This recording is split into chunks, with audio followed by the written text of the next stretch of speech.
1 Coríntios, capítulo 13. O mais importante é o amor. Se eu falasse as línguas dos homens e dos anjos, mas não tivesse amor, seria como um sino que ressoa ou um símbolo que retine. Se eu tivesse o dom de profecias e entendesse todos os mistérios de Deus, e tivesse todo o conhecimento, e se tivesse uma fé que me permitisse mover as montanhas, mas não tivesse amor, eu nada seria. Se desse tudo o que tenho aos pobres e até entregasse meu corpo para ser queimado e não tivesse amor, de nada me adiantaria. O amor é paciente e bondoso. O amor é ciumento. O amor não é ciumento nem presunçoso. Não é orgulhoso nem grosseiro. Não exige que as coisas sejam à sua maneira. Não é irritável nem rancoroso. Não se alegra com a injustiça, mas sim com a verdade. O amor nunca desiste, nunca perde a fé. Sempre tem esperança e sempre se mantém firme. Um dia, profecia, línguas e conhecimento desaparecerão e cessarão, mas o amor durará para sempre. Agora nosso conhecimento é parcial e incompleto, e até mesmo o dom da profecia revela apenas uma parte do todo. Mas quando vier o que é perfeito, essas coisas imperfeitas desaparecerão. Quando eu era criança, falava, pensava e raciocinava como criança. Mas quando me tornei homem, deixei para trás as coisas de criança. Agora vemos, de modo imperfeito, como um reflexo no espelho, mas então veremos tudo face a face. Tudo que sei agora é parcial e incompleto, mas conhecerei tudo plenamente, assim como Deus já me conhece plenamente. 3 coisas na verdade permanecerão: a fé, a esperança e o amor, e a maior delas é o amor. 1 Coríntios, capítulo 14. Os dons de línguas e de profecia, que o amor seja seu maior objetivo. Contudo, desejem também os dons espirituais, especialmente a capacidade de profetizar, pois quem fala em línguas fala apenas com Deus, pois ninguém mais o entende, e em espírito fala verdades ocultas. Mas aquele que profetiza fortalece, anima e conforta os outros. Quem fala em línguas fortalece a si mesmo, mas quem profetiza fortalece toda a igreja. Gostaria que todos vocês falassem em línguas, mas gostaria ainda mais que todos profetizassem, pois a profecia é superior a falar em línguas, a menos que alguém interprete o que vocês dizem para que toda a igreja seja fortalecida. Irmãos, se eu for visitá-los e falar em línguas, em que isso os ajudará? Mas, se eu lhes trouxer uma revelação, um conhecimento especial, uma profecia ou um ensinamento, isso lhes será proveitoso.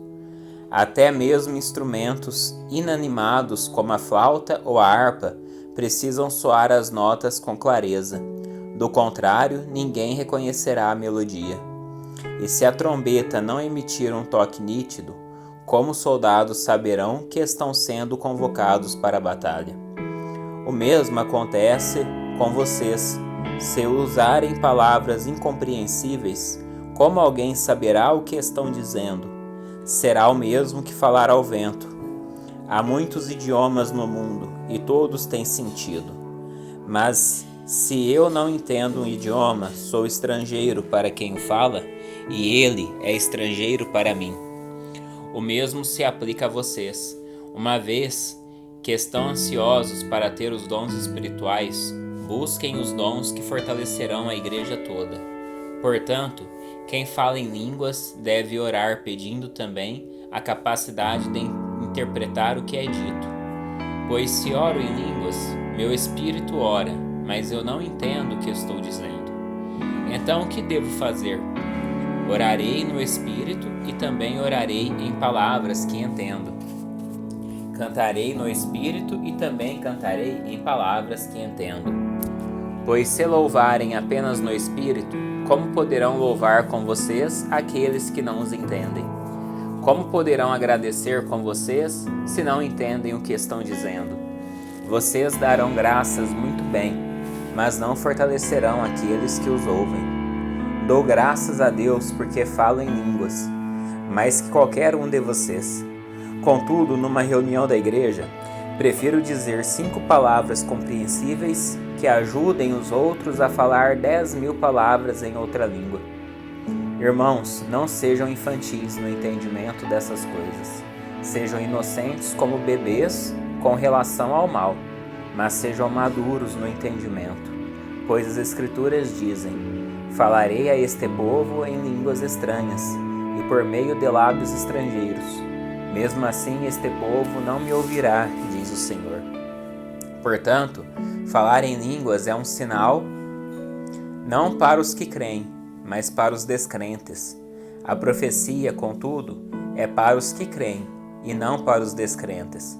Assim, ainda, se descrentes ou pessoas que não entendem essas coisas entrarem na reunião de sua igreja e ouvirem todos falarem em línguas, pensarão que vocês são loucos. Mas se todos vocês estiverem profetizando e descrentes ou pessoas que não entendem essas coisas entrarem na reunião, serão convencidos do pecado e julgados por aquilo que vocês disserem. Ao ouvirem os pensamentos secretos deles, serão revelados, e eles cairão de joelhos e adorarão a Deus, declarando: de fato, Deus está aqui, no meio de vocês. Pois bem, irmãos, o que fazer então? Quando vocês se reunirem, um cantará e o outro ensinará, o outro revelará, um falará em línguas e outro interpretará o que for dito. Tudo que for feito, porém, deverá fortalecer a todos. Não mais que 2 ou 3 devem falar em línguas. Devem se pronunciar um de cada vez e alguém deve interpretar o que disserem. Mas se não houver alguém que possa interpretar, devem permanecer calados na reunião da igreja, falando com Deus em particular. Que 2 ou 3 profetizem e os outros avaliem o que for dito. Se alguém estiver profetizando e outra pessoa receber uma revelação, quem está falando deve se calar. Desse modo, todos que profetizam terão sua vez de falar, um depois do outro, para que todos sejam instruídos e encorajados. Aqueles que profetizam têm controle de seu espírito e podem falar um por vez, pois Deus não é Deus de desordem, mas de paz, como em todas as reuniões do povo santo. As mulheres devem permanecer em silêncio durante as reuniões da igreja. Não é apropriado que falem. Devem ser submissas, como diz a lei. Se tiverem alguma pergunta, devem fazê-la ao marido em casa, pois não é apropriado que as mulheres falem nas reuniões da igreja. Ou vocês pensam que a palavra de Deus se originou entre vocês? Acaso são os únicos aos quais ela foi entregue? Se alguém afirma ser profeta ou se considera espiritual, será o primeiro a reconhecer que o que lhes digo é uma ordem do Senhor. Se alguém ignorar esse fato, ele mesmo será ignorado. Portanto, meus irmãos, anseiem profetizar e não proíbam o falar em línguas, mas cuidem para que tudo seja feito com decência e ordem. 1 Coríntios capítulo 15. A ressurreição de Cristo. Agora, irmãos, quero lembrá-los das boas novas que lhes anunciei anteriormente. Vocês as receberam e nelas permanecem firmes. São essas boas novas que os salvam. Se continuarem a crer na mensagem, como lhes anunciei, do contrário, sua fé é inútil. Eu lhes transmiti o que era mais importante, e que também me foi transmitido. Cristo morreu por nossos pecados, como dizem as Escrituras. Ele foi sepultado e ressuscitou no 3º dia, como dizem as Escrituras. Apareceu a Pedro e mais tarde aos 12. Depois disso apareceu a mais de 500 irmãos de uma só vez, a maioria dos quais ainda está viva, embora alguns já tenham adormecido. Mais tarde apareceu a Tiago e posteriormente a todos os apóstolos. Por último, apareceu também a mim, como se eu tivesse nascido fora de tempo, pois sou o mais insignificante dos apóstolos. Aliás, nem sou digno de ser chamado apóstolo, pois persegui a igreja de Deus. O que agora sou, porém, deve-se inteiramente à graça que Deus derramou sobre mim, e que não foi inútil. Trabalhei com mais dedicação que qualquer outro apóstolo, e no entanto, não fui eu, mas Deus, que em sua graça operou por meu intermédio. Logo, não faz diferença se eu prego ou se eles pregam, pois todos nós anunciamos a mesma mensagem na qual vocês já creram. Pois bem, se proclamamos que Cristo ressuscitou dos mortos, por que alguns de vocês afirmam não haver ressurreição dos mortos? Pois se não existe ressurreição dos mortos, Cristo não ressuscitou. E se Cristo não ressuscitou, nossa pregação é inútil, e a fé que vocês têm também é inútil. Então estamos todos mentindo a respeito de Deus, pois afirmamos que Ele ressuscitou a Cristo. Mas se não existe ressurreição dos mortos, isso não pode ser verdade. E se não existe ressurreição dos mortos, então Cristo também não ressuscitou. E se Cristo não ressuscitou, a fé que vocês têm é inútil, e vocês ainda estão em seus pecados. Nesse caso, todos que adormeceram crendo em Cristo estão perdidos. Se nossa esperança em Cristo vale apenas para esta vida, somos os mais dignos de pena em todo o mundo. Mas Cristo de fato ressuscitou dos mortos. Ele é o primeiro fruto da colheita de todos que adormeceram. Uma vez que a morte entrou no mundo por meio de um único homem, agora a ressurreição dos mortos começou por meio de um só homem. Assim como todos morremos em Adão, todos que são de Cristo receberão nova vida. Mas essa ressurreição tem uma sequência. Cristo ressuscitou como primeiro fruto da colheita, e depois todos que são de Cristo ressuscitarão quando ele voltar. Então virá o fim, quando ele entregará o reino a Deus, o Pai, depois de ter destruído todos os governantes e autoridades e todo o poder. Pois é necessário que Cristo reine até que tenha colocado todos os seus inimigos debaixo de seus pés. E o último inimigo a ser destruído é a morte, pois as Escrituras dizem: Deus pôs todas as coisas sob a autoridade dele. Claro que quando se dizem que todas as coisas estão sob a autoridade dele, isso não inclui aquele que conferiu essa autoridade a Cristo. Então, quando todas as coisas estiverem sob a autoridade do Filho, ele se colocará sobre a autoridade de Deus, para que Deus, que deu a seu Filho autoridade sobre todas as coisas, seja absolutamente supremo sobre todas as coisas em toda a parte. E o que dizer dos que se batizam em favor dos mortos? Se os mortos não ressuscitam, como dizem eles, por que se batizam em favor dos que já morreram? E nós, por que arriscamos a vida o tempo todo?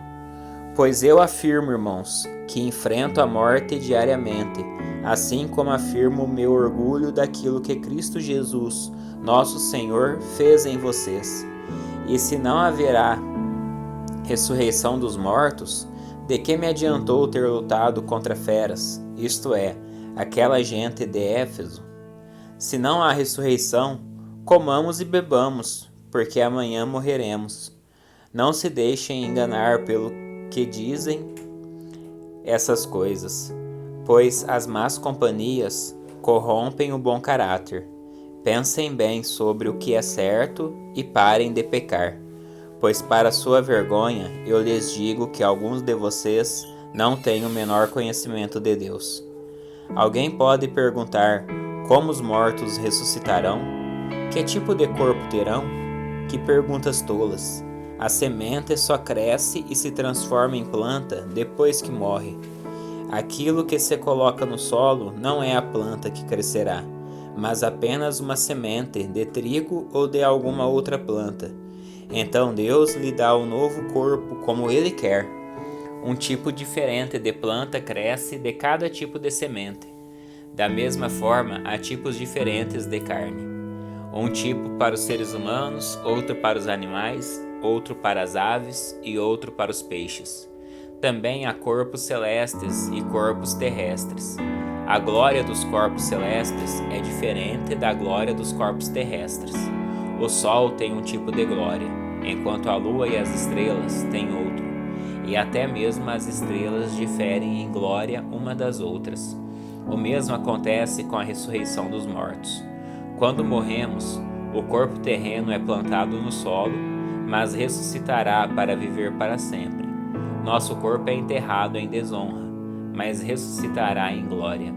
É enterrado em fraqueza, mas ressuscitará em força. É enterrado como corpo humano natural, mas ressuscitará como corpo espiritual. Pois assim como há corpos naturais, também há corpos espirituais. As Escrituras nos dizem: o primeiro homem, Adão, se tornou ser vivo, mas o último Adão é o Espírito que dá vida. Primeiro vem o corpo natural, depois o corpo espiritual. O primeiro homem foi feito do pó da terra, enquanto o segundo homem veio do céu. Os que são da terra são como o homem terreno, e os que são do céu são como o homem celestial. Da mesma forma que agora somos como o homem terreno, algum dia seremos como o homem celestial. Estou dizendo, irmãos, que nosso corpo físico não pode herdar o reino de Deus. Este corpo mortal não pode herdar aquilo que durará para sempre. Mas eu lhes revelarei um segredo maravilhoso. Nem todos dormiremos, mas todos seremos transformados. Acontecerá num instante, num piscar de olhos, ao som da última trombeta. Pois quando a última trombeta soar, aqueles que morreram ressuscitarão, a fim de viver para sempre. E nós que estivermos vivos, também seremos transformados. Pois nosso corpo mortal precisa ser transformado em corpo imortal. Então, quando nosso corpo mortal tiver sido transformado em corpo imortal, se cumprirá a passagem das Escrituras que diz: a morte foi engolida na vitória. Ó morte, onde está a sua vitória? Ó morte, onde está o seu aguilhão? O pecado é o aguilhão da morte que nos fere, e a lei é o que torna o pecado mais forte. Mas graças a Deus que nos dá vitória sobre o pecado e sobre a morte, por meio de nosso Senhor Jesus Cristo. Portanto, meus amados irmãos, sejam fortes e firmes. Trabalhem sempre para o Senhor com entusiasmo, pois vocês sabem que nada do que fazem para o Senhor é inútil. 1 Coríntios, capítulo 16. A oferta para Jerusalém. Quando a pergunta sobre o dinheiro que vocês estão coletando para o povo santo, sigam as mesmas instruções que dei às igrejas na Galácia. No primeiro dia de cada semana, separem uma parte de sua renda. Não esperem até que eu chegue, para então coletar tudo de uma vez. Quando eu chegar, entregarei cartas de recomendação aos mensageiros que vocês escolherem para levar sua oferta a Jerusalém. E se for conveniente que eu também vá, eles viajarão comigo. Eu os visitarei depois de ir à Macedônia, pois devo passar por lá. Talvez permaneça um tempo com vocês, quem sabe todo o inverno. Depois vocês poderão me encaminhar para o meu próximo destino. Desta vez não quero visitá-los apenas de passagem. Quero ficar algum tempo, se o Senhor o permitir. Por enquanto, permanecerei em Éfeso, até a festa de Pentecostes. Há uma porta inteiramente aberta para realizar um grande trabalho aqui, ainda que muitos se oponham a mim. Quando Timóteo chegar, não deve sentir intimidado por vocês. Ele está realizando a obra do Senhor, assim como eu. Não deixem que ninguém o trate com desprezo. Enviem-no de volta para mim com sua bênção. Espero que ele venha junto com os demais irmãos. Quanto a nosso irmão Apolo, insisti que ele os visitasse com os outros irmãos, mas ele não estava disposto a ir agora. Ele o fará mais tarde, quando tiver oportunidade. Estejam vigilantes, permaneçam firmes na fé, sejam corajosos, sejam fortes, façam tudo com amor. Vocês sabem que Estéfanas e sua família foram os primeiros convertidos na Acaia e têm dedicado a vida ao serviço do povo de Deus. Peço, irmãos, que se sujeitem a eles e a outros que, como eles, servem com tanta devoção. Estou muito contente com a vinda de Estéfanas, Fortunato e Acaico. Eles proveram a ajuda que vocês, por não estarem aqui, não puderam me dar. Eles têm sido um grande estímulo para mim, como foram para vocês. Valorizem todos que servem tão bem. As igrejas aqui na província da Ásia enviam saudações no Senhor. Também os saúdam Áquila e Priscila, e todos da igreja que se reúne na casa deles. Todos os irmãos daqui lhes enviam saudações. Saúdem uns aos outros com beijo santo. Esta é minha saudação de próprio punho. Paulo. Se alguém não ama o Senhor, essa pessoa é maldita. Vem, nosso Senhor. Que a graça do Senhor Jesus esteja com vocês. Envio o meu amor a todos vocês em Cristo Jesus.